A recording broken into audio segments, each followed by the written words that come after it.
classification of chemical reactions. But putting the chemical reaction in different categories, we have actually five, but we actually have six type of categories. So this doesn't sound a lot too smart, but that's what it is. We have five major type of reactions. That doesn't mean that it's all the reactions that we're gonna have ever, but this is what I'm gonna keep you accountable for.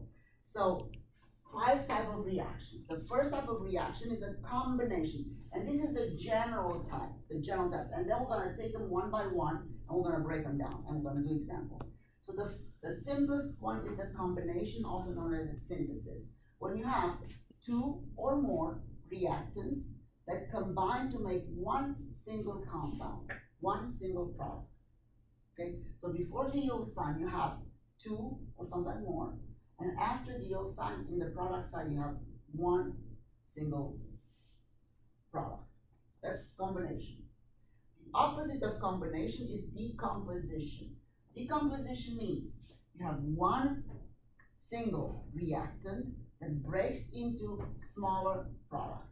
Like we have seen for this reaction here with the potassium chloride that you have in the previous slide. Potassium chloride decomposed, broke into smaller products. Okay? So these combination and decomposition are in opposition. They go opposite to each other.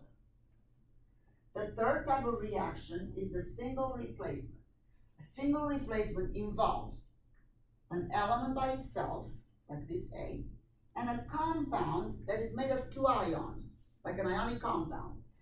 And in a single replacement, the element by itself will take the place of one of the cation or the anion, depending on the situation.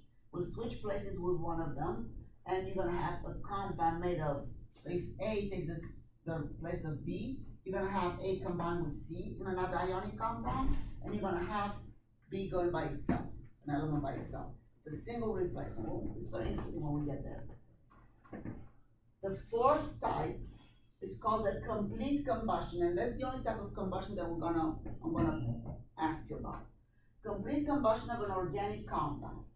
Okay, what is an organic compound? Normally, it's a compound that contains carbon, hydrogen, sometimes oxygen, sometimes other elements, but we keep this simplified. Compounds that have carbon, hydrogen, and oxygen. The one that we did the 7/2, the coefficient, that was an organic compound. C2H6 we had there. That was an organic compound. You burn it. Combustion means burning. You need oxygen gas, O2, as a reactant. So you don't know what this is. This could be anything made of carbon, hydrogen, sometimes oxygen. But here, the other reactant has to be mandatory, O2. And the products are always the same. Always the same, and that's one, this is the easiest part, one of the easiest type of reaction, because you have carbon dioxide and water as the products. And burning generates heat, right? Heat is another product, but it's not in the chemical form, so it's not something that you have to worry about. Now, what was a complete combustion? Because I give it enough oxygen gas for the carbon in the organic compound to burn to make carbon dioxide. Because if I don't have enough oxygen, if it's like a smothered type of thing, that carbon in the organic compound will not make carbon dioxide, will make carbon monoxide. And that's how carbon monoxide poisoning happens. When you burn wood, there's not enough oxygen to turn the carbon in the wood to CO2, you get CO, and that is the one that is toxic and kills people. Okay, so incomplete combustion would be when you make carbon monoxide. But complete combustion, which is what I'm going to ask you about, is you have enough oxygen to produce your carbon dioxide. Good. Double replacement is very complex. It's a fun reaction. We're going to spend a lot of time on it. When you have two ionic compounds, AB means it's an ionic compound, like NaCl, ionic compound. CD is another ionic compound, like BaSO4, barium sulfate, two ions. Double replacement means they switch the ions between them. So like take the first ones, the cations in an ionic compound, and switch places. So I'm gonna have, instead with the B, is gonna be the C, so the cation here will be with the anion from the first one, and the cation from the second one will be with the anion from the first one. So they switch places. Like people dancing, two couples dancing, they switch the partners. Okay, so that's your double replacement. It becomes a little more interesting, but this is just to kind of give you like a general overview of this. The sixth type of reaction is called redox. Redox means oxidation and reduction reaction, and we're gonna see what the process of oxidation and what the process of reduction means when we get there. But any of these, not any, some of these will be a redox. So this overlaps with some of these reactions. So I can have a combination and a redox. I can have a decomposition and a redox, a combustion and a redox. Okay, just a redox by itself doesn't really exist. It's actually in combined with one of these reactions. Okay, so that's why it's actually 5 types on which you can overlap a redox if you want. Okay, so those are the type of reactions. So now we're gonna go and talk about the very first one, the combination. Synthesis or combination reaction. We've seen the basic form. You combine 2 simple elements or 2 simple compounds and you get one product. So you're gonna see combination reactions when you combine elements. So let me go here, erase a little bit, and let me give you some examples and how to handle this. I know that I have some examples there, so I'm just gonna take one from the board, from the PowerPoint. So let's say I wanna do this, aluminum and sulfur. So if you hear me say, aluminum reacts with sulfur, okay? Aluminum reacts with sulfur to produce, and I don't know what to produce. I need to figure it out. So the way you do this, you take your elements and you put them side by side. Okay, side by side. And you put Al and S side by side. And then you remember chapter 2. You pull out your periodic table with charges and you're gonna check the charges and crisscross them. This is an ionic compound. Aluminum has a +3, sulfur has a -2.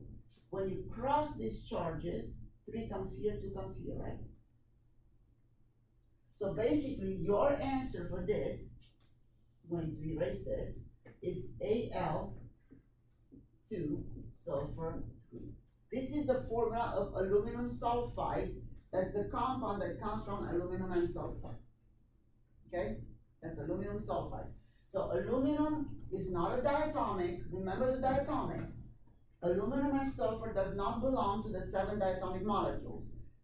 Look at the slide, like 2 or 3 slides before, which are the diatomic. If you don't see those, do not put little 2s at the bottom, okay?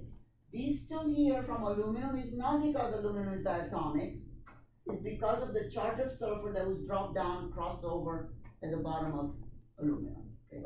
Once you wrote the reaction, so you combine aluminum and sulfur to make aluminum sulfide. That's a combination reaction, as simple as that. Once you've done this, you have to balance it. Aluminum is 1 here and you have 2 here, all right? Fix it, put a 2 in front, not at the bottom, in front. You put coefficients, not subscripts. And then you take your sulfur, is 1, and you have a 3 here. So you have to multiply this sulfur by 3 to fix that. Good? Okay. Or what if I say hydrogen and oxygen react to produce, I want you to tell me what to produce. So hydrogen and oxygen, hydrogen gas, hydrogen by itself always is the little 2 at the bottom. Reacts with oxygen, oxygen will by itself needs the little 2. These 2 are diatomic.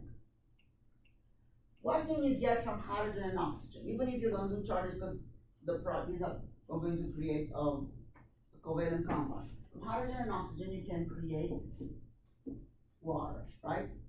If you want to think ions, +1 -2 crisscross, but this is, the ions don't apply to water because water is a covalent compound. But logically speaking, you make water from hydrogen and oxygen.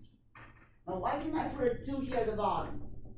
Because I could if I want to make peroxide, but I want to make straight water. So this 2, this O doesn't require the 2 because the 2 to oxygen shows up when oxygen is by itself, and here's combined with hydrogen. These 2 of hydrogen here is not because hydrogen is diatomic, it's because of the charges, you think about it, the way they bond. 2 hydrogens bond with oxygen. So this is my combination reaction, the synthesis of water from the reactants, from the elements, and I have to balance it. Two hydrogens with two hydrogens, I'm good with that. Two oxygens with one oxygen. So what can I do at this point? Can I add a little two here? No. Do not add subscript. Can I shove a little two in the middle here? No. Do not break a formula in two just to add something that is convenient for balancing. You have to put it in front. That changes your hydrogen. Hydrogen now it's 4, but I can fix that easily by multiplying H2 by O2. Okay? Alright. So what if I want to write, I want you to write the reaction happening between, let's say, aluminum and oxygen gas. Aluminum and oxygen gas. Alright, so aluminum, Al. And if I say oxygen gas, what do I put at the bottom of oxygen? The 2 because it's diatomic. And now you're going to put it together to see what compound can you make from aluminum and oxygen. So put it together, Al and O, okay? I am not carrying the subscripts from one side to the other. Do not carry the subscripts, okay? These 2 is there because oxygen is diatomic. Here, we have the chemistry between aluminum and oxygen, and you have to figure out the charges. This is chapter 2 coming back, plus 3 minus 2, right? The charges. So when you crisscross these charges, you have a 2 and a 3. And once you crisscross the charges, I don't want to see the charges anymore. They turn into the subscripts. So I have 2 aluminums and 3 oxygens here. Al2O3. This is the formula of aluminum oxide, if you think about it. That's the formula. So from aluminum and oxygen, you make aluminum oxide. Okay? Now what's missing? This is not balanced. So I have to balance it. So I'm looking for aluminum. I have 1 and 2. My first thing would be, let me fix this thing. I'm going to put a 2 here. But then I'm going to check my oxygens, 2 and a 3. How do we reconcile the 2 and the 3? By going for 6. Make the common denominator. So I have to make 6 oxygens here by multiplying these by 3. And I have to make 6 oxygens here by multiplying the whole compound by a 2, correct? So I cannot shove a 2 in here in the middle. Can't do that. I put it in front. What's that gonna mean? It means it messes up my aluminum that already balanced. So what? So what? I'm gonna go and fix it. 2 times 2 is 4. I'm gonna take that 2 out and put a 4 here. So now this is balanced. Okay? So how do you recognize that you have a synthesis, a combination? You have 2 simple elements that react. They always, the only choice they have is to make the compound that comes from those 2. You just put them side by side, no subscript and transfer. You do the charges and you figure it out. So that's the first type of elements can combine to form a binary product. Binary means a product made of 2. All of these that you saw here made of 2 elements, aluminum and sulfur, just 2. I don't care how many subscripts they have. The number of elements that make this compound is just 2. Okay? So that's a binary compound. Now we have 2 more situations where we have small oxides, basically compounds with oxygen, that react with water. And here we have 2 categories. And this is the pattern. Keep that in mind. Metal oxide combined with water to form the metal hydroxide. So if I say this like this, the pattern of the reaction is this. Metal oxide. Metal combined with oxygen. I'm not going to put a 2 at the bottom of oxygen because I don't know what the charge of metal is, +1, +2, +3, whatever. React with water to produce the metal hydroxide. Hydroxide is OH. And that's it. It's a combination. No more other reaction. No other product. And here you have a couple of examples. If you want to do calcium oxide, CaO, +2 -2 charges. The charges cancel, right? React with water to produce calcium hydroxide. Now do the charges. +2 -1. 2 comes over here, cross over, calcium hydroxide with a 2 at the bottom. And this is a combination reaction because you have 2 reactants they make one product. So when you combine a metal oxide with water, you get a base. Remember the acids and bases. This is a base. So metal oxide, a metal, leads you to a base. Okay? Let's do another one. Sodium oxide. Sodium oxide, plus 1 minus 2, Na2O is the formula for sodium oxide. Reacts with water. What is it gonna make? The pattern says sodium hydroxide. So the metal is sodium. The element at the beginning is your metal. So if I say metal hydroxide, that's your metal. Sodium hydroxide. The charge is plus 1 minus 1. They will cancel out, right? So that is your reactor. That is your product. What if I say aluminum oxide? Aluminum oxide, Al2O3. I'm gonna let you figure out where this comes from. Charge is crossed, right? Reacts with water to make, who's the metal? Aluminum.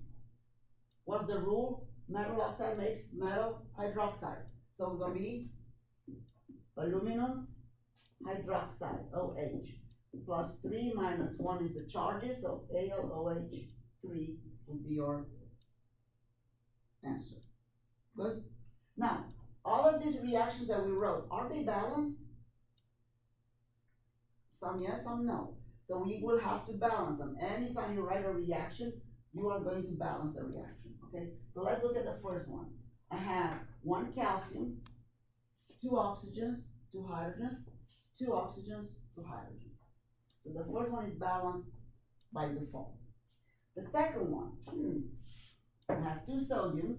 I'm gonna put a 2 in front of this, okay? Let me check my oxygens. I have 2 oxygens here from the sodium oxide and from the water, and I have 2 oxygens here from multiplying the hydroxide by 2. And then my hydrogens, I have 2 hydrogens and 2 distributes to hydrogen as well. So now this is balanced. How about this thing here? 2 aluminums and 1 aluminum. I'm gonna say by fixing the aluminum. Maybe it's okay, maybe it's not. We'll see. Okay, the aluminums are fixed. Okay, now let me check. How many hydrogens do I have? I have 2 hydrogens here, and I have 2 times 3 is 6 hydrogens. So to fix the hydrogen on this side, I'm gonna multiply the water by 3. Following? Okay. So now hydrogen is done. Let me check my oxygens. 3 pieces here, and from here I have 3 more pieces. 6 total on the reactant side, and I have 2 times 1 is 2 times 3 makes 6. So that's the balancing for this. Okay. All right. So that is the second type of combination reaction. So you have the first time from elements. The second one is with metal oxide with water, and the third one is non-metal oxide and water. So when you do non-metal oxide and water, you're gonna get an acid, because the non-metals lead you to acids, the metals lead you to bases. Bases and acids are mortal enemies, just like metals and non-metals are completely the opposite. So, and this becomes a little bit easier, because all you have to do is consider the reaction balance, at least for these simple ones that we do here. I'm going to say sulfur trioxide and water. Remember that you have to get an acid. And these basically you have to add all these elements up and put them in the format of an acid. An acid starts with H, and you have 2 of them. Then you have sulfur, 1, and then you have 4 oxygens, sulfuric acid. So you don't have to cross any charges, you don't have to do anything but add all the elements together and write them in the format of an acid. Hydrogen, another element, and with oxygen. This is easier than the first one, so you don't have to do charges. If I have carbon dioxide and water, it's a non-metal oxide. Sulfur is a non-metal, carbon is a non-metal, combined with oxygen makes the oxide. So non-metal oxide and water, remember I have to make an acid. Acid starts with H. How many do I have in water? 2. Then the next element is carbon, and then I have my oxygens. I have 2 plus 1 is 3. Okay, so is this valid for all the non-metal oxides? I want to know that it becomes a little more complicated, but I'm keeping you in the simple path. So I'm not going to ask you crazy stuff to come up with complicated, as long as you understand the basics, okay? So here you have another example. Sulfur dioxide and water. 2 hydrogens, 1 piece of sulfur, and here you have 3 oxygens, 3 oxygens. So all you have to do is kind of put them together and just, and write them in the format of an acid. Hydrogen first, an element that is not hydrogen in the middle, and end with oxygens. Good? So when you talk about combination, you can have 3 type of combination reactions. Combine 2 simple elements to make a compound, and when you make a compound, crisscross the charges. If your reactants have 2's for diatomic molecules, do not carry those 2's with you on the other side. You have to do the charges to figure out the formula of the product. That's number 1.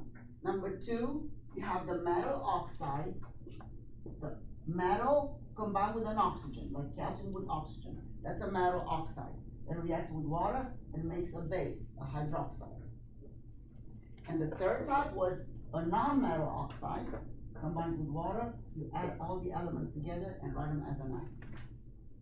Is that clear?